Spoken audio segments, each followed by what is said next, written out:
Hello বন্ধুরা, কেমন আছো তোমরা সবাই? আশা করছি খুব ভালো আছো।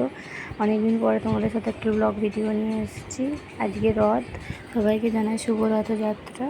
আমার ছেলে ছাতা মাথায় দিয়ে রথ টানতে যাচ্ছে। খুব বৃষ্টি হচ্ছে আমাদের এখানে। তো এখানে সবাই রথের পুজো শুরু হয়েছে। ও পুজো দেখছে, আমরাও পুজো দেখছি। ও পুজো দেখতে দেখতে খুব বিরক্ত হয়ে যাচ্ছিলো, তাই ওর দাদা একটা ওকে বল দিয়েছে, সেই বলটা নিয়ে ও খেলছে। আর আমরা এদিকে পুজো দেখছি। ও ওর মনে খেলেই যাচ্ছে।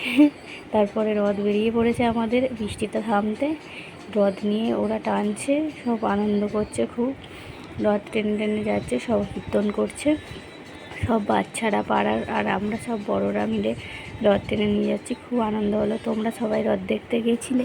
কে কোথায় গেছিলে কমেন্ট করে জানাবে। আমার ছেলে খুব আনন্দ করেছে রথেতে।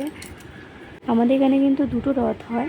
আর একটা রথ আমার ভিডিও ক্লিপ তোলা হয়নি, তো এই রথটাই আমরা সবাই টেনেছিলাম। সেটাও আমরা টেনেছিলাম, কিন্তু সেটার ক্লিপ আমার নেওয়া হয়নি।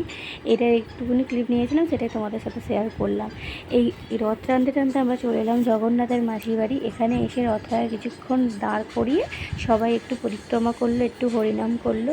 তারপরে সবাইকে প্রসাদ বিতরণ করলো। তো জগন্নাথ দেবকে এবার পরিক্রমা করা হচ্ছে। সবাই মিলে এখানে জগন্নাথ দেবকে দাঁড় করিয়ে সবাই পরিক্রমা করে হরে কৃষ্ণ সংকীর্তন করছে। তো এর মধ্যেই আমার ছেলে ওখানে গিয়েই পড়ে গেছে।